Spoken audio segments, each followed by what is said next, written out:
what your teacher taught you. I need to know. Find out what that child is learning. Find out whether this child knows what's happening in that class or whether this child is in the back messing around. And you start this in kindergarten.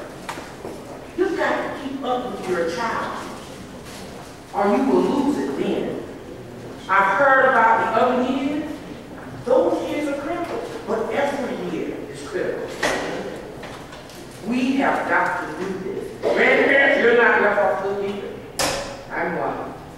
You've got to be there to encourage this child and work with their mother. We've got to start when you're 1 year old. If a child can repeat a sentence to you that someone else said, then their toys that they want should involve a number or an alphabet on it. You've got to do it. I know this community. I know the violence that I hear about. And we are the only ones that can stop it. Stop. Work together. The programs that they mentioned. Write them down. Because there's going to be some that's going to do. You're not going to be able to get it all right, being there with them, but it helps. And I'm going to step on one more thing I want to talk about. Was the prison. Family is needed. Community is also needed. Someone needs to keep involved with these people. We have a church program that goes from day to long. Find out. Talk to this person. Find out where they are mentally. Are they sorry for what happened?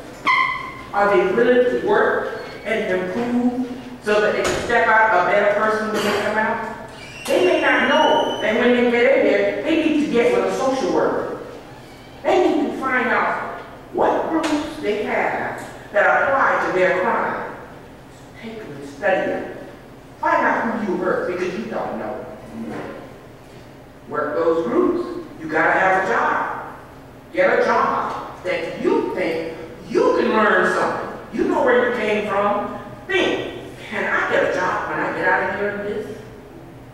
If they have education, if they have schooling, enroll in it. Your 8 hours a day that the prison requires that you work might be up, but they may have a school at night. And if you have been one of those people that slipped through that crack, there's got to be a literacy program in prison. Enroll in it. This is where we, the family, and the community come here. Encourage our people.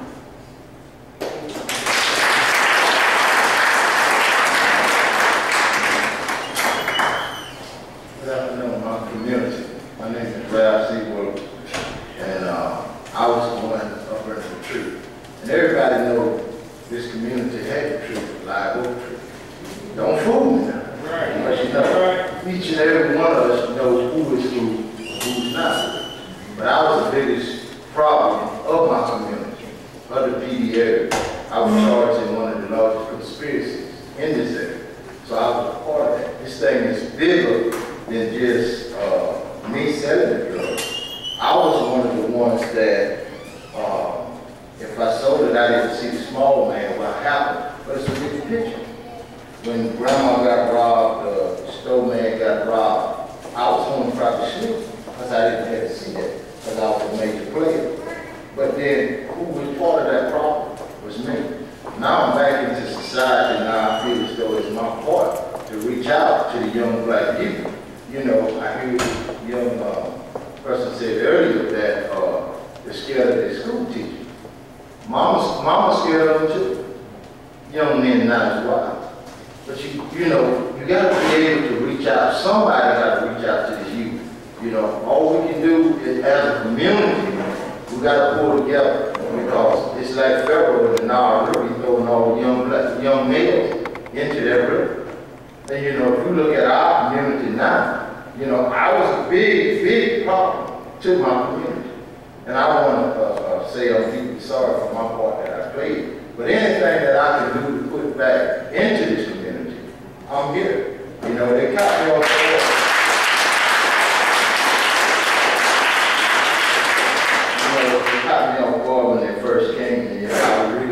say anything. And my pastor, he came with me today, Pastor Allison. And like you say, you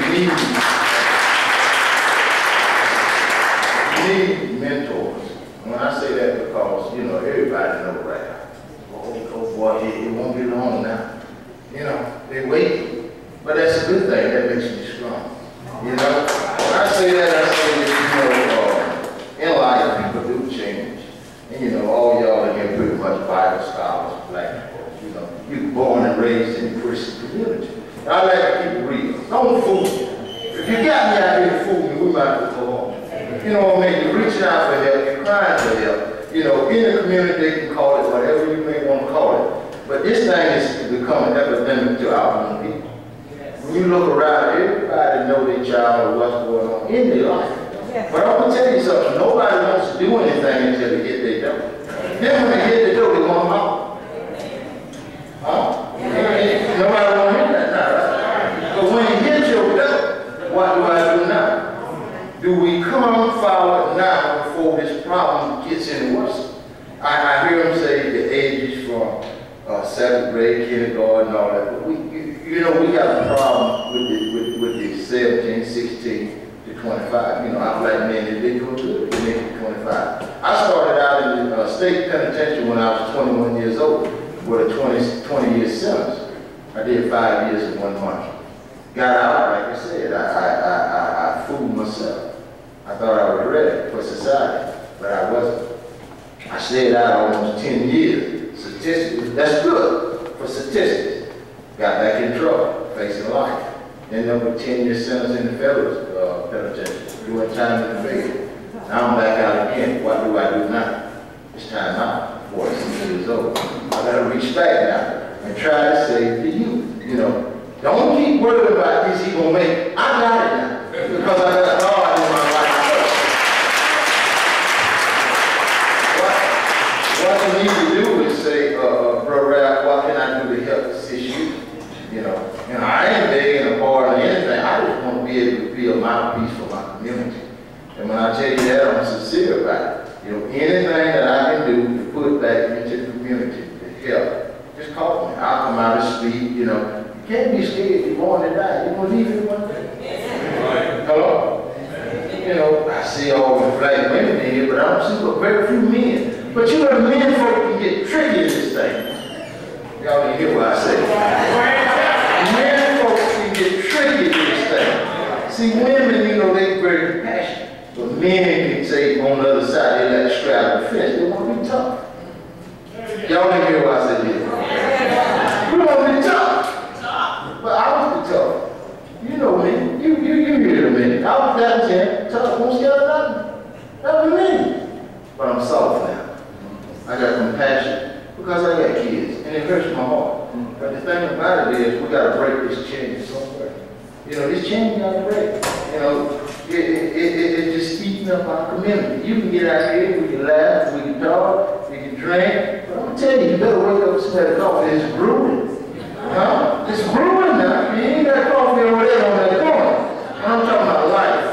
You know, like I say, you caught me off guard. I didn't take any footnotes. And you don't need a footnote when you know the story. Amen? Like, you know, Saul, before he became Paul, you know how he was. But he never changed. So why we can't make a change?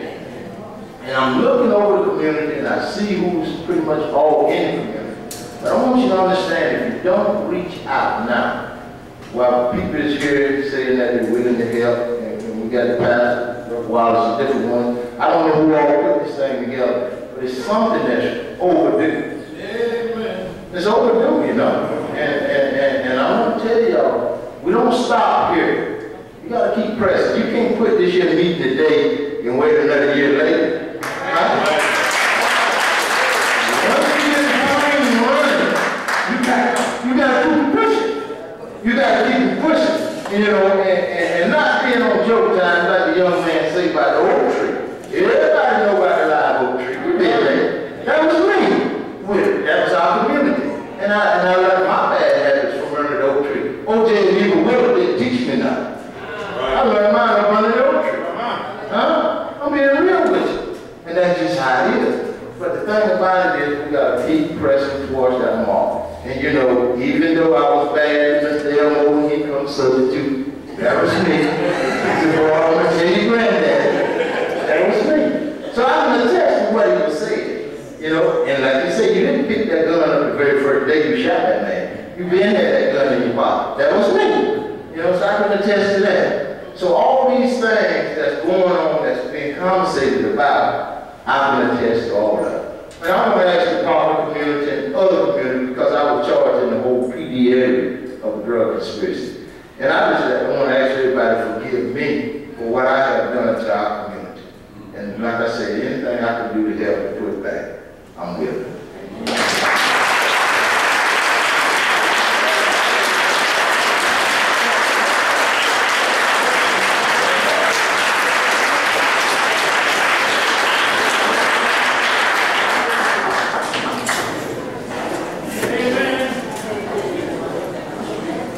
Amen. Thank you for that. We're going to move forward now with the panel discussion. We're going to ask our panel facilitator to come forward. This time up to Naquan A.H.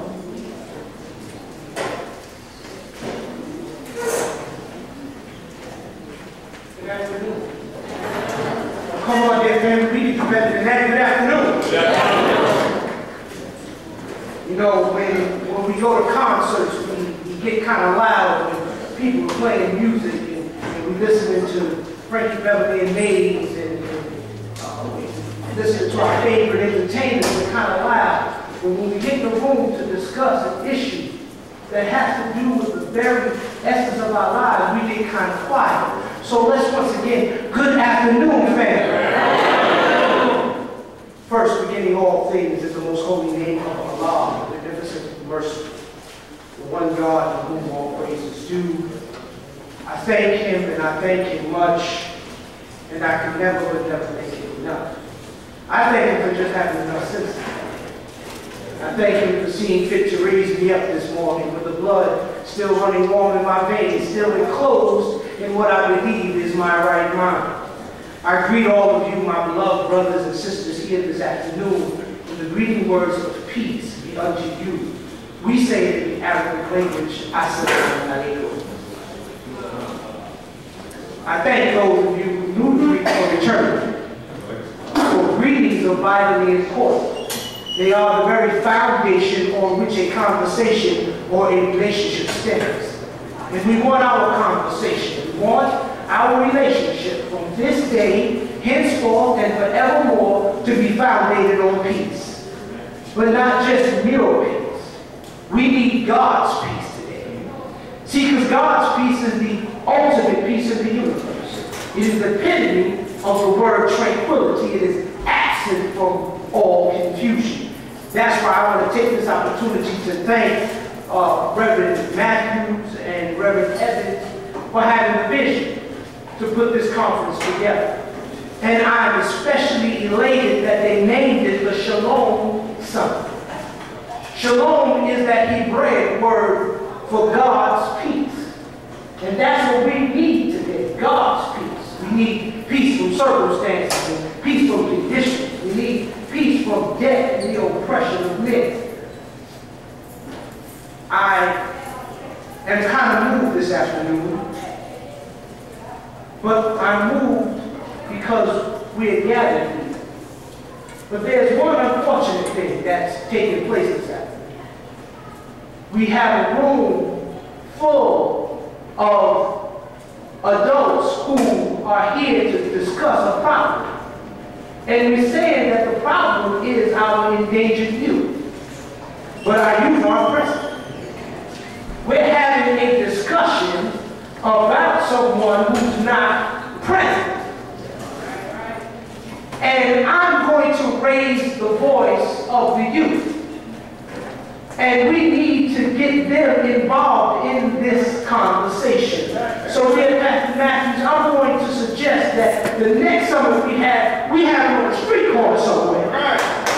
We need to come out of these four walls, and we need to go into the streets where the people that are in need of a doctor are. I like my brother at one of those. You know, you look fine suit, crocodile leather shoes, Rolex watch. But once upon a time, I was that young man. I did 5 years in prison for an attempted murder charge. But the wonderful thing about God's highway, see, on God's highway, He allows U-turns.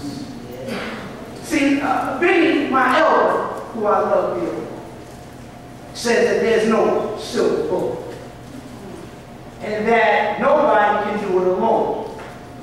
But you know, Pastor Matthew, somewhere I read that I can do all things through Christ who strengthens me.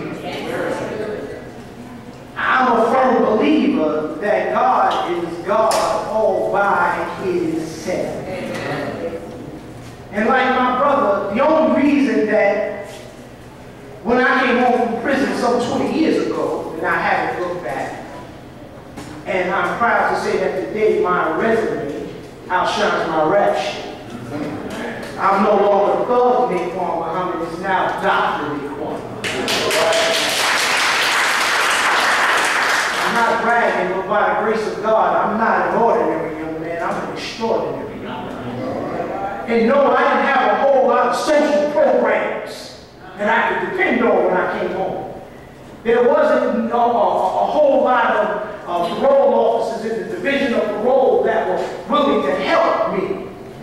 But I made a commitment to God, first and foremost, that if He allowed me to return home in one piece, that first and foremost, I would forever give His name the praise, and that I would work to make sure that at least one young man didn't come through those prison doors anymore. So I'm saying today that with all of these programs, with all of the collaboration that we're going to have to do to come up with programs that have been evaluated, with all of that, we as a community are going to have to make a conscious decision that we are going to take up the fight to save the lives of our children. Because I beg your pardon, black men are just not in trouble now. The black man has been in trouble since we came here in the holes of shit over 450 years ago. This problem ain't just started. This is a 451, going on 52-year-old problem. It's not going to be solved overnight. And it's not going to be solved just by the government of the United States of America. It's going to be solved when us fathers and us mothers decide to stand up. Because when men and women stand up, children stand. Even children with guns. As Brother Benny said, you know, you can't be afraid of it. See, some of us have just gotten too doggone soft. You're too afraid that you won't get called down to Conway for the hand on your child. Well then, I'm the type, my son is here with me this afternoon. I'll be in Conway. I went to jail for nothing before, but I go to jail for something today. Because there's only one man in my house right now. He's growing into one. And if he's wise and he listens carefully, and if he's obedient, then he will become a man too one day and have his own home to go into. But no, he can't do what he wants in my home. We have to set the tone. But that has to be done with love and compassion. The same love I hug and kiss him with, the same love I beat his behind with.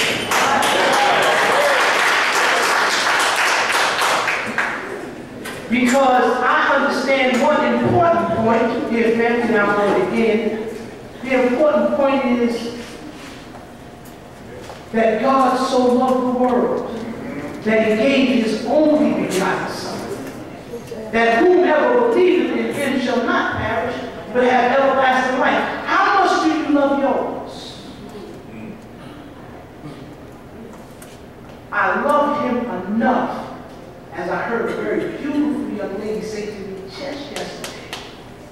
This very beautiful young lady that I'm talking about happens to be the woman who is helping God and the Honorable Minister Louis Farrakhan to shape and mold me into the man that I am today and the man that I hope to one day become. And that very beautiful young lady is my wife, Sister Holly Nolan. I want to be see.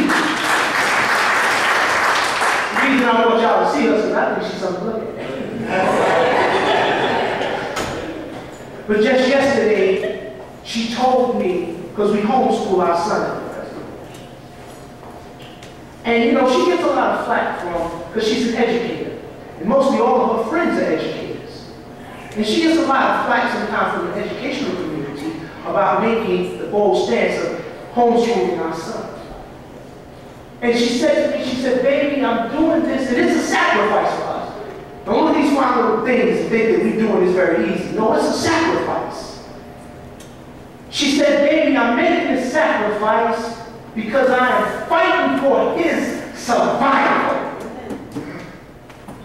We are in a war for the survival of our lives.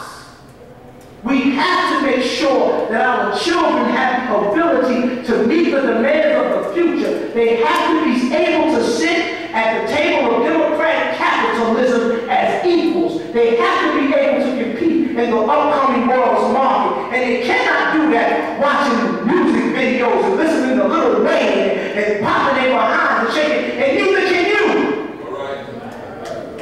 We're talking about influence this morning. What influences you, and now who are you influencing? We talk about keeping children in school. Most of our parents don't have education. My generation is the first generation that did not supersede their parents in academical achievement.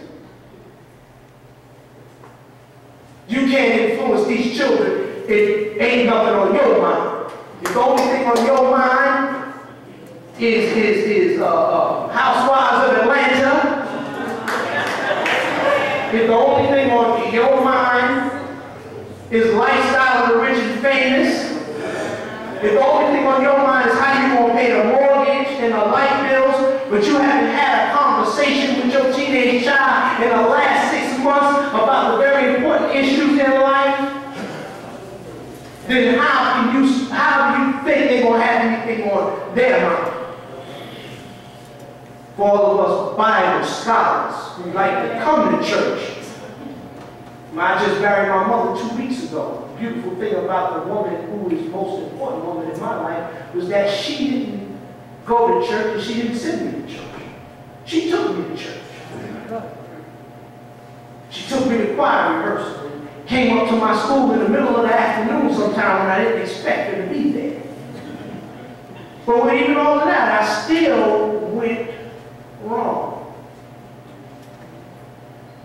So we have to take an active role in what's going on outside of our homes. That's the critical point that my mother and father, that's the critical mistake that they made, excuse me. They were not concerned about what's going on. As Brother Vinny said, in every city there's a Mothers Against Violence. I know a group of mothers in Philadelphia, they literally went outside, didn't do anything, they just stood on a block where there was drugs being sold. They didn't fight with nobody, they didn't say nothing, nobody just stood there. Of course, that made the drug dealers uncomfortable, so they moved to the next block. Then the mothers just went to the next block and stood there. And then they called the men and said, if we stand out here at that dirty, y'all better get up out of my house and come stand here with me. Because if there's a mother against violence, they got to be a father some way, because a mother didn't get to be a mother all by herself. Right. So I'm petitioning us men here. We're going to have to step up. We're going to have to come to the forefront. These women have been on the battlefield for far too long by themselves. Hey, brothers, can I get an amen? Is it time to stand up with us? We're going to move right into our discussion panel, which we have some dynamic individuals on this panel. We're going to ask that each and every one of our panelists take. Is 1 minute enough to introduce yourself? Is that enough? Oh, praise God. All right. We're going to ask that each panelist stand up and introduce themselves. for 1 minute, and then we're going to move into a Q&A, question and answer, so that we can broaden this discussion and hopefully get to some critical solutions that we can use along with these wonderful people from government, what we can do in the very near future to bring about some solutions to this problem. We're going to start with our sister. I'll start first with Ms. Kohler. Excuse me, because we're on the air, you come to here, it's time consuming when you come here and speak here then. I'm Cassandra Glenn. I'm from Little River, South Carolina. I have an IDS in psychology. I work in mental health for about 10 years, and I've worked with children for a lot of years. Now I'm in Fayetteville, and I'm working for the Social Security Office of Disability Education.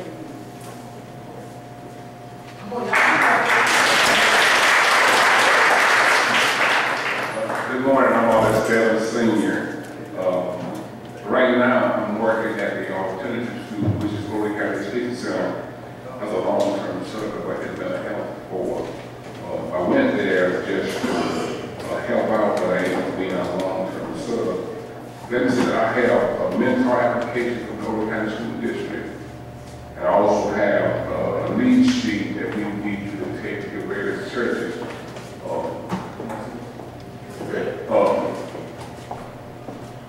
When children leave that school, they go back to their day school. And we need mentors trained by the school district so that when they go back to their day school, we have mentors in every school district area, attendance area, to help them to adjust.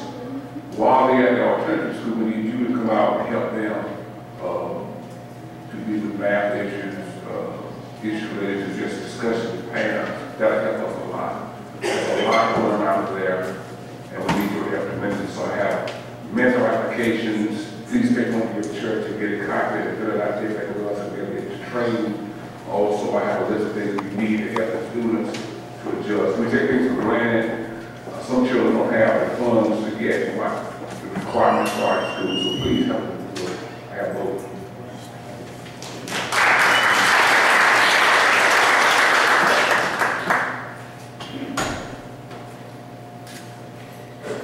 Good afternoon. My name is Ed Robinson. I am an adult therapist at the Walker Mental Center. Married to the most wonderful woman in the world, Ms. Jeff Robinson, right here. Keep her hand. And I am also a member of the North River Beach Advisory Board for the North River area.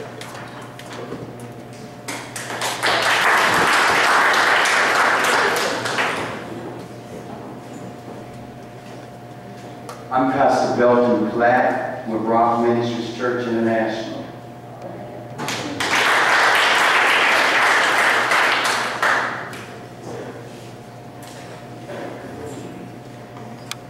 Good afternoon, I'm Andy Anderson, I'm pastor of Chesterfield Missionary Baptist Church. I'm president and CEO of Community Innovation. We provide community mental health services throughout the state of North Carolina and Arizona.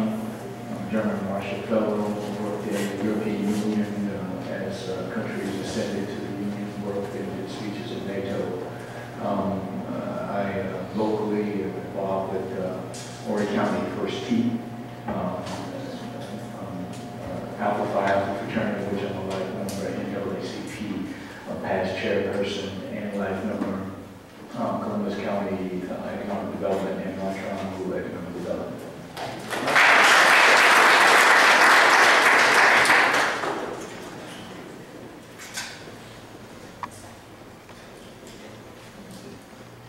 I don't quite have a very, very long speech or resume per se. I'm Pastor Everett Austin, the pastor of St. Peter African Methodist Episcopal Church in the St. Peter African Methodist Episcopal Church in Cool Springs, South Kakalaki, and New Hope AME Church. I'm also a member of the Sons of Allen team, which the AME Church have organized as mentors. In particular, I work at the alternative school mentoring young men. For those of you who have not gotten aboard, please, ma'am, and please, sir, come aboard. We certainly would like to ask Brother Zell Pack, if he would, at this time, to come up and give us a brief statement about the Son of Adam. Amen.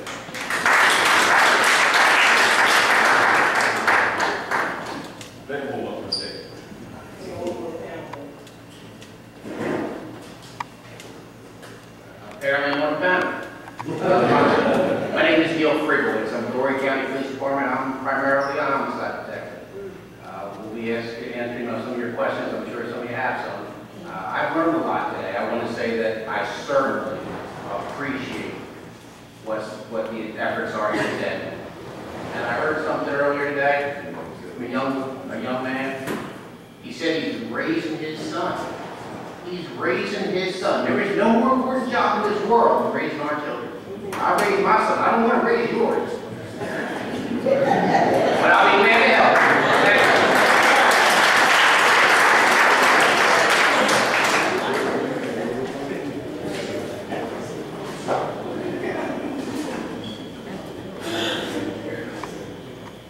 I heard everyone saying good afternoon, and I looked at my wife, it's still morning. So good morning, soon to be afternoon. It's so nice to be here. I am Zed Pack. I have worked with Glory County Schools for 38 years, and I'm retired. I was associated with Glory County Schools for 40 years. I took a little hiatus back in the early 70s to go and serve my country. Fell part of a year in Vietnam, came back and finished my career here in Glory County Schools.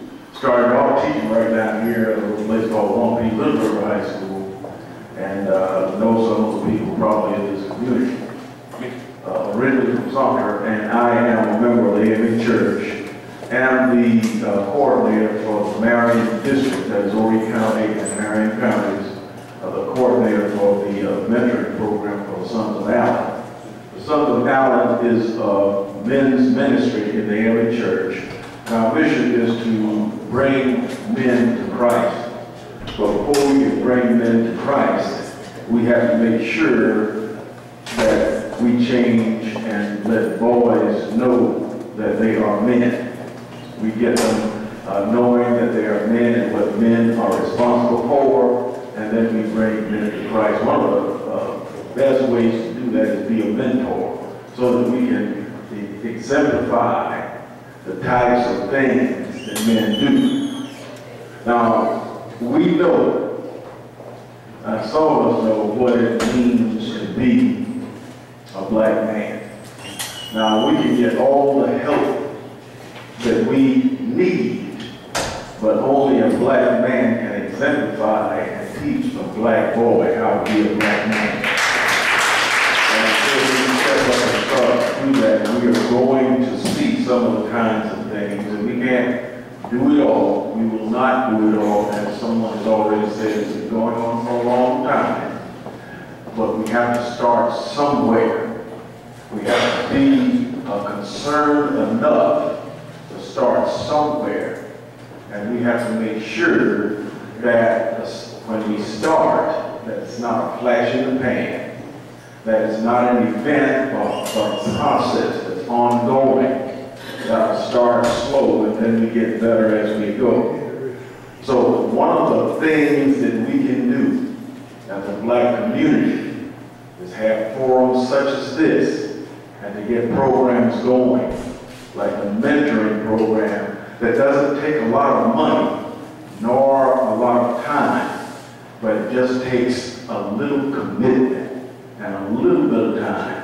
We ask only 1 hour per week. We will give the training. The Sons of Allen will pay for the training. All you have to do is come and get trained and start with 1 hour per week. Now, is that a lot to pay? And that will give you great rewards. And we thank you so much for this opportunity. Didn't expect to say anything, but every time I get an opportunity, I will say something. Thank you so much. Those of you that have questions, there's a mic over there. Will you please go and ask questions from that mic, please, ma'am, please, sir. Ask questions from that mic.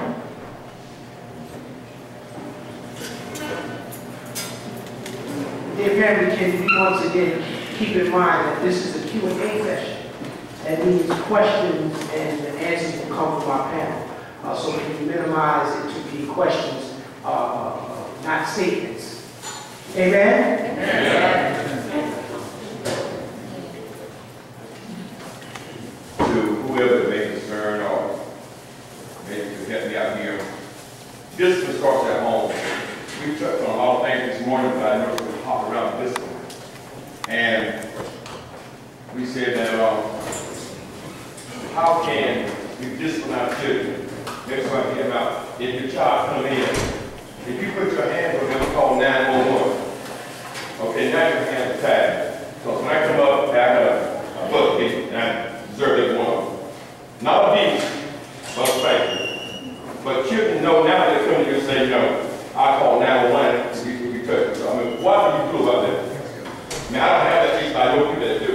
What do you do when the little children that's 6-year-old now, I tell you, I call 911? His question is, what can we do about disciplining our children and fearing ramifications from the law?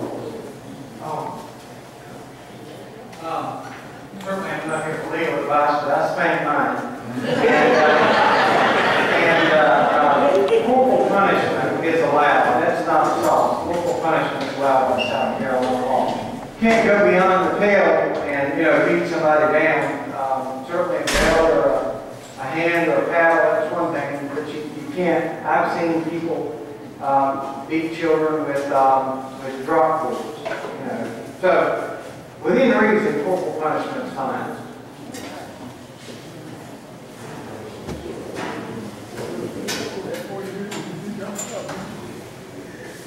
Hi, I'm Detective Freewoods. I put my name and my personal number to my office on the board over there. You're going to have some questions if you think of it, you can leave.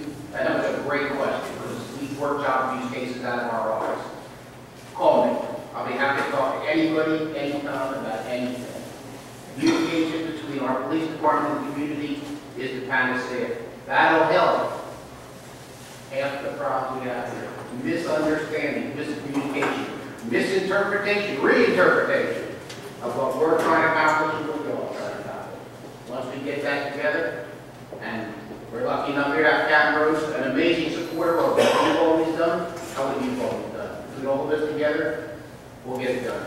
But that's my number. I'm going to invite you if you have any questions. Please call me. Regarding corporal punishment, again, I'm arguing investing in child abuse, like the solicitor said. Child abuse. You all know what child abuse is. Child abuse. If you're putting your child in a double bleach, that's child abuse. If you're tying them up and whipping them with a cord until they can't sit down, that's child abuse. But my son's an officer of the United States Navy and flying a plane. I hit him from time to time. I didn't leave any marks. And if he wanted to call 911, I handled the phone. Call me if you have any questions. Thank you.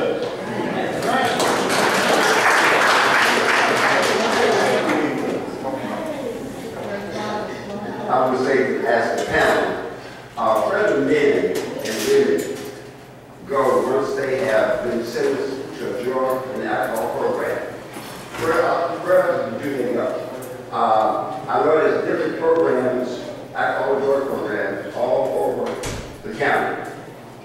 And I've been involved over the last 6 or 7 years in these programs. I never see new faces. So my question is, where are they going? The program that you put them in, where are you sending them to?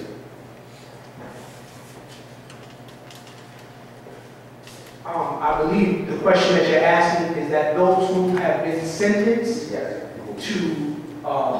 drug offenses? Like those that have been sentenced for drugs and alcohol problems, where are they sent to? What type of programs are they put into in the community? The question is, he's asking, once someone has been sentenced to a drug offense, what programs are available for them and where are those programs at? Am I correct? It depends if it is if they go and plead, probation and parole will send them to a drug counseling agency. And like I heard, Shoreline's the biggest one for this area. If it's a pretrial diversion, or if it's drug court, which I talked about earlier, pretrial intervention right across from the Conway Police Department.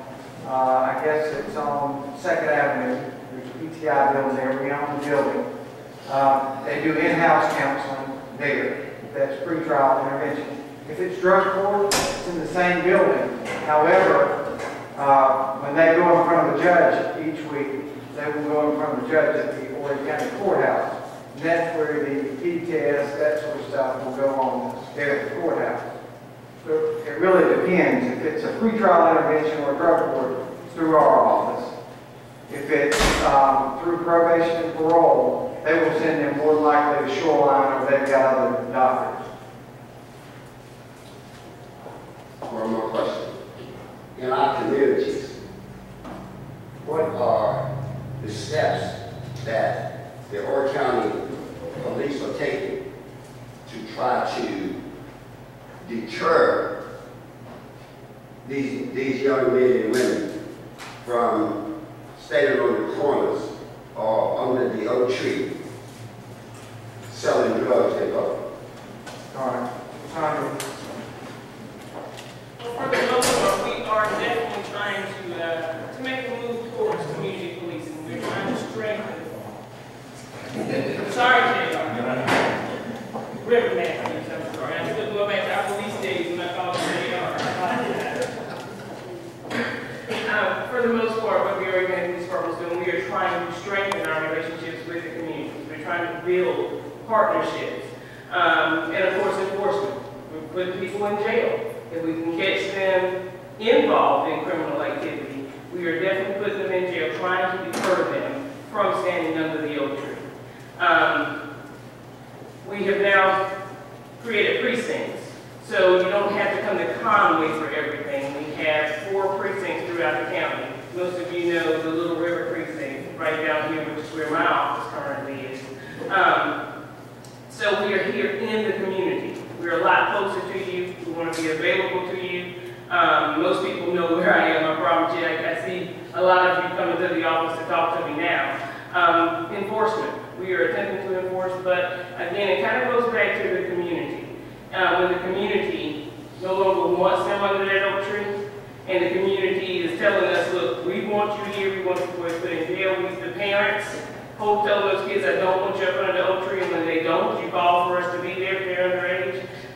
That's pretty much what we're doing. We have narcotics divisions throughout the county. We have the Solicitor's Office, Drug Enforcement Team, and the Horry County Narcotics Division. So when you ask what we're doing, we're trying to put people in jail, and we're trying to prevent them from wanting to stand under the oak tree. That's what we're doing.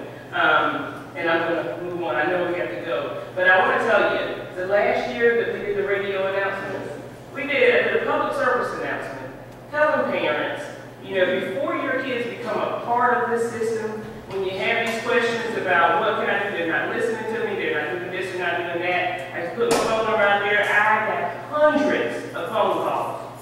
And when I wanted to get the kids signed up with a mentor, I couldn't find mentors. So the police department, you know, we tried to take place, and I'm so glad to hear you, because I promise you I'll be calling you for us to put some things together, because I want to go back to that. I want to go back to it, but when I tried to find mentors and I tried to find programs for these kids with the parents that were begging for help, there was none out there. So we can't do it by ourselves. That's pretty much what we're doing. You call, I assure you officers will be there.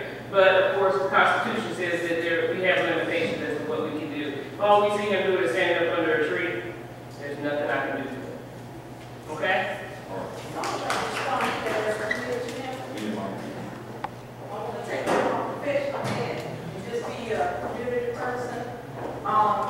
I'm going to say it's going to take consistency.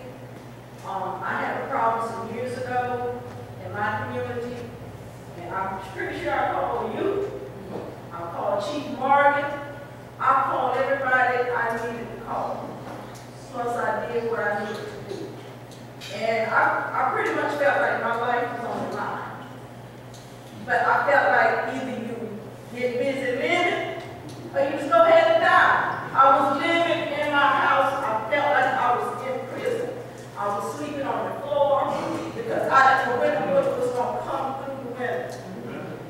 So you call, and you call. I promise you, if you ask the Sandy Glenn, they know my name now. I call, they call. And they called till they found me.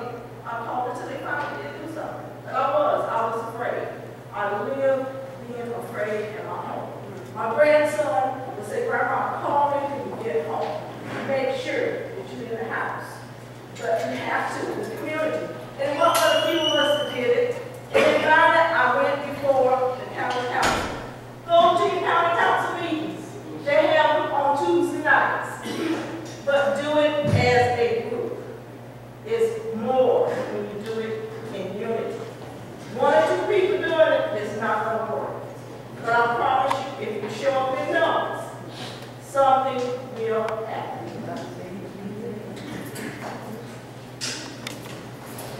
I have a brief question.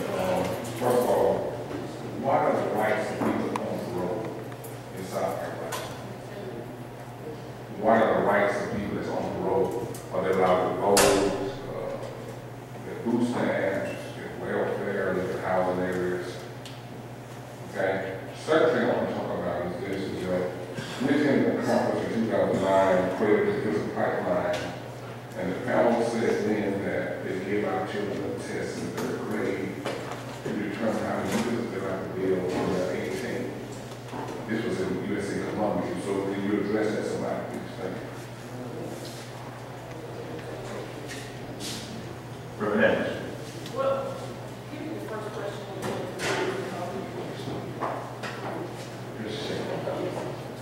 The question is, what rights do people on the road have, people to the record have in South Carolina? Are they allowed? His first question is, people that are on parole, who have been released from prison and are on parole, state and federal parole, what are their rights? Can they vote? Can they receive other assistance, food stamps, cash allowance? I'm sorry, I don't know, because I don't deal that much with people on parole. I know that to be reinstated with your right to vote, you would need to request and receive a pardon, which doesn't expunge your record, but what it does is it stamps beside your record that the governor's pardoned that, and that would give you back the right to vote. Now, I don't know about government subsidy programs. I just don't know. What was the second question? Okay. And Benny probably knows that answer more than I do, but he hit on the applying for the pardon. But a lot of times I don't think, and I'm sure he can give us more information on the expungement issue that the solicitor's office has available to us. And some of these young men who have been incarcerated before or have been charged with a crime before find themselves sometimes in a position not able to get gainful employment and things of that nature. And a one-time offense, you did something really stupid when you were 17 years old, you hadn't been in trouble for years and years and years, but it's still on your record and there's certain jobs that they think they can't get. The expungement program was created just for that. A lot of us in the community don't know about it, but and I can let Deputy Solicitor Richardson kind of expound on that a little bit, but I think it's something that the community should be aware of, that you don't have to always be a victim of your mistakes that you made when you're younger. We can most certainly move on from there. So again, I want to get just a little bit on that program. All right, I was looking for the exact number, but last year alone, I signed, I think it was 1,200 orders for expungement. Expungement is just a fancy word for erasing your record. And you come in and pay a small fee. That fee goes to handle the paperwork. They will erase it from SLED, from Horry County Police Department, any place you touch during the pendency of your arrest. You can always get arrest expunged if it came back with no conviction. The unfortunate part, and this is going to take state law, I'm a big proponent of expunging records. I've yet to turn down an expungement.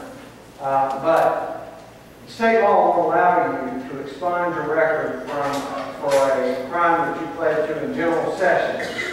You can expunge all misdemeanors after a certain period of time. And an important thing is if you were charged under the Youthful Offender Act right away, which means you were charged between the time you were 17 and 25 under the right away sentence, those records can be expunged.